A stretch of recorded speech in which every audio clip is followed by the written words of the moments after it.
Ako'y inihayo ng ating Panginoong Jesucristo sa malayong lugar upang doon po ako magmula ng paghahayag ng salita ng Diyos. Hindi ko man po sabihin sa inyong lahat. Alam po ng Panginoong Jesucristo ang aking damdamin, ang aking ginagawa. Hindi ko man po ipagsigawan sa inyo na ako po ay isa ring sumusunod sa layunin ng Panginoon. Amen! Subalit, alam po ng Panginoon kung ano ang aking ginagawa. Amen! Kaya maraming salamat po sapagkat sa ngayon ang aking karamdaman ay nandito pa rin. Subalit, alam ko, nakagaling ako ni Lord. Amen! Umiinom na lang po ako ng gamot at hindi na po natuloy yung aking operasyon hanggang sa iyo. Amen! Maraming po salamat. Nawa po ang bawat isa sa atin. Ipagdasal natin ang sino mang nagnanais na siya ay harap sa Panginoon. Nandito po ang ating lingkod upang siya po ay mamagitan sa atin. Amen! Bilang Amen! tagapag pahayag ng ating ninanain sa ating Panginoon. Amen!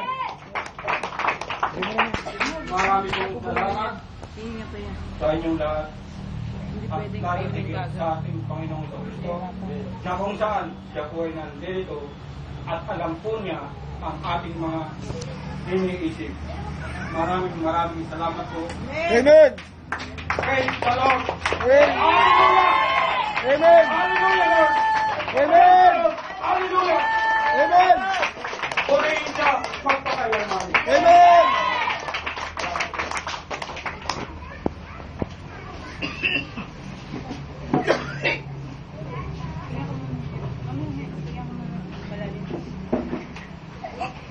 Pinapaalam lang ko na gawin na espiritu na manahimik sa inyo. Huwag mo na makipag-usap.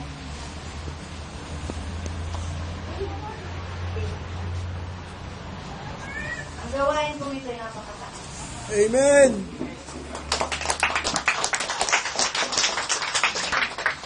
Siniglang ko muna, huwag mo lang kumalakpak. Kung paano tinanggap ko ang tungkulin ito, ang misyon na ito, kami ng Diyos ang nag-usap. Wala pong taong namagitan. Wala pong taong nagsabi sa akin na maglingkod ako. Ang banal na espiritu po ang nagsabi sa akin na humayo ako. Makinig po kayo. Sa lahat ng mga nag-aalinlangan pa, ang Diyos na narito. Sa lahat ng mga narito nga, physically, pero wala naman ang puso nila sa gawain ito. Makinig kayo. Alam niyo ang Diyos, narito kayo para ano? Para kanino? Kinig po kayo, handa akong mamatay. Ibuwis ang buhay ko para sa Diyos.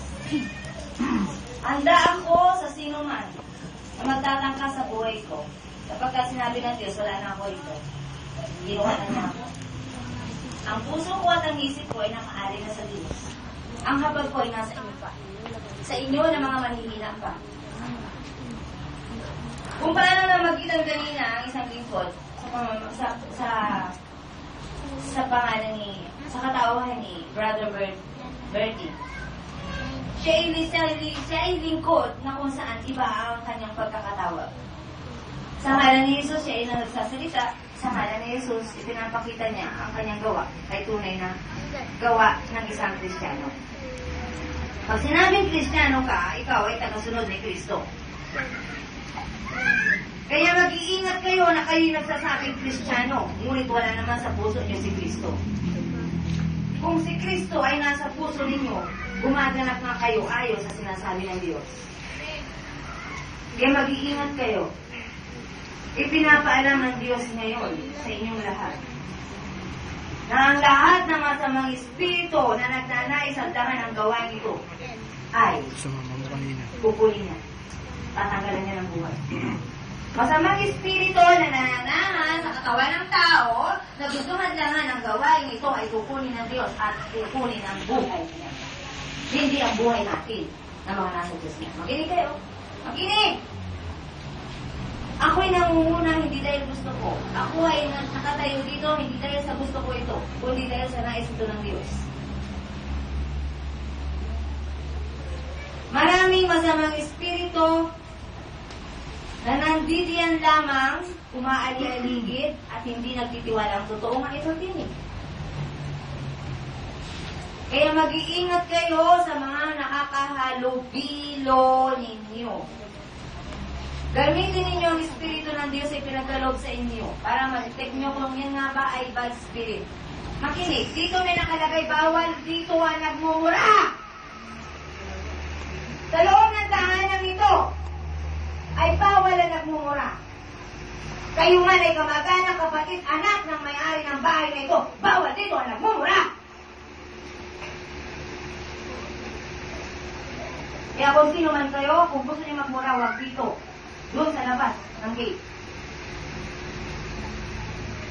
Hindi kayang paalisin at hindi kaya sa kalooban ng may-ari ng bahay na umalis yung mga taong yan.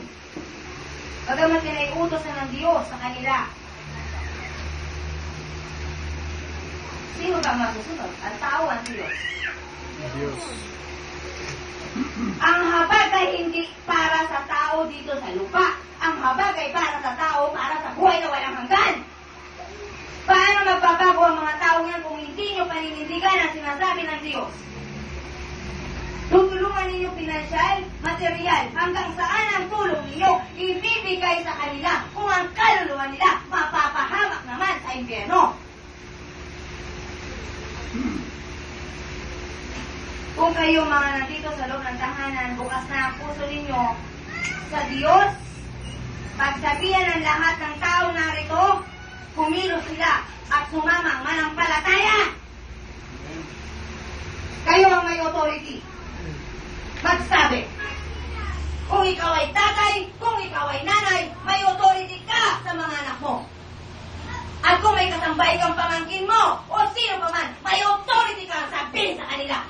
Ang dapat sabihin na pinasasabi ng Diyos. At kapag hindi nyo nagawa yan, nagagalit ang Diyos. Sino ang magsasabi? Ang tagalabas?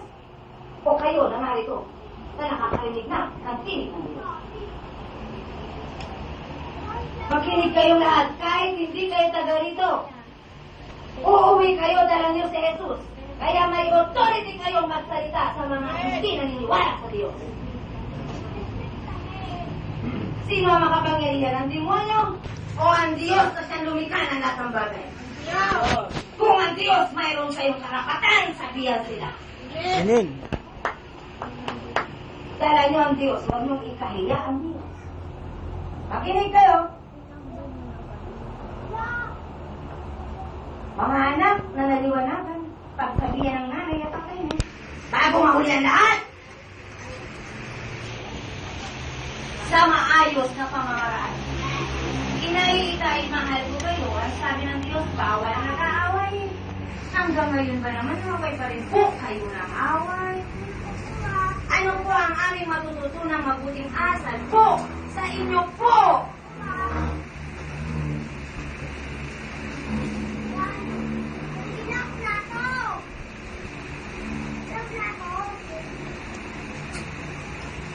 Okay. Sa pamilya Doriana, ilan ang tumanggap na sa Diyos? Ang Diyos hindi maluloko ng tao. Sama-sama sa kahapunan, sa kainan, sa tanghalian, sa umaga, magkakaisa ba kayo ng damdamin para sa Diyos? O may tumatalangsang patayin nyo sa ngalan ni Jesus?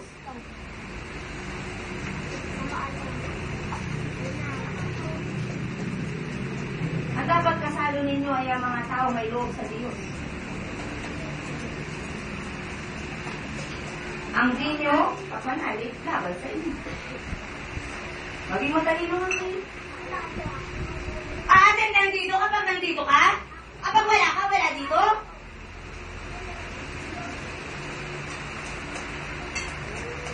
Sino man kayo? Kilala kayo ng Diyos. Ang lingkod ng Diyos ay hindi natatakot. Purihin ang Diyos! Amen!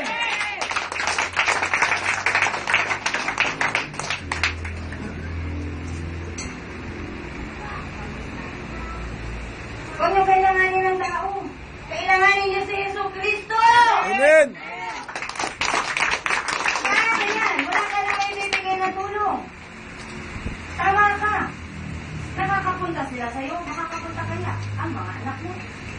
Parang hindi ng tulad. Kalooban ng Diyos ang mangyari bagamat sinadya yan. Pero pinahintulot pa rin ng Diyos. Namates naman siya ng kaaway, hindi siya hihiwalay sa Diyos. Amen.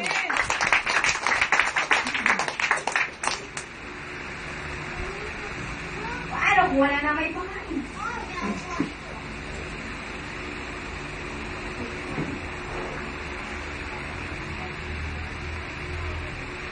At ang pagdating mo ay talagang sinadya ng Holy Spirit na siya yung magpapalagay.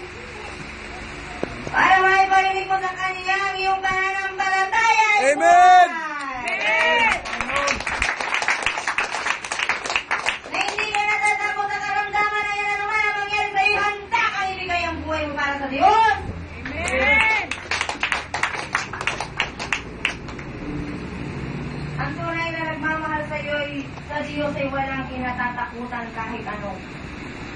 Ang pagkatakot sa Diyos ay sapagkat mahal mo ang Diyos. Amen!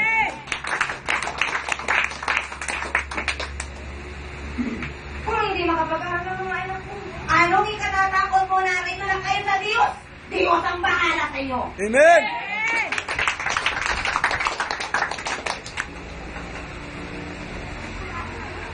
Eh, bato-bato sa langit, tamaan. Nakatingin lamang sa anak buhay, nakatingin sa kung ano ang meron sila. Handa ka bang wala silang trabaho? At ikaw ulit, umagpunta ng abroad. Where is your faith? Where is your faith? Ang Diyos ay magagawa ang lahat ng bagay. Amen! Sa taong may pananampalataya. Kaya ka narito para buksan ang faith mo. Yesu Cristo, nagkatawang tao.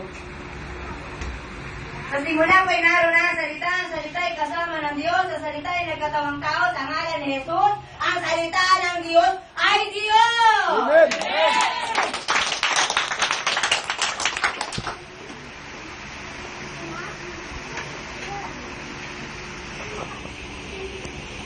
Huwag kayong tumingin sa nakikita ng mata. Tingnan ninyo ang magagawa ng Diyos sa inyo. Sapagkat ang Diyos ang lumikha sa lahat ng bagay. Kaya nga magpasakop kayo sa Diyos. At bahala ang Diyos sa inyo. Amen! Ang tanong ko, kung sakasakaling mawalan siya ng trabaho, kung sakasakaling, hindi sinabi ng Holy Spirit, ay, sa siya na trabaho. Kung sakali lang, naman, anong sasagot mo?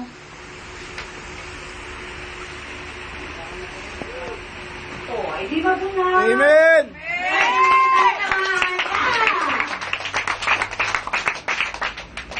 Kung ikaw tao, gusto mong gumawa ng ikabubuhay mo, ang Diyos pa kaya na pinaglilingkuran mo? Amen! Ang hindi katulungan? Roma 8:28, alam natin sa lahat ng bagay ang Diyos ay gumagawa kasama ang mga nagmamahal sa Kanya, ang mga tinawag kayo sa Kanyang panukala sa kanilang ikabubuti. Amen!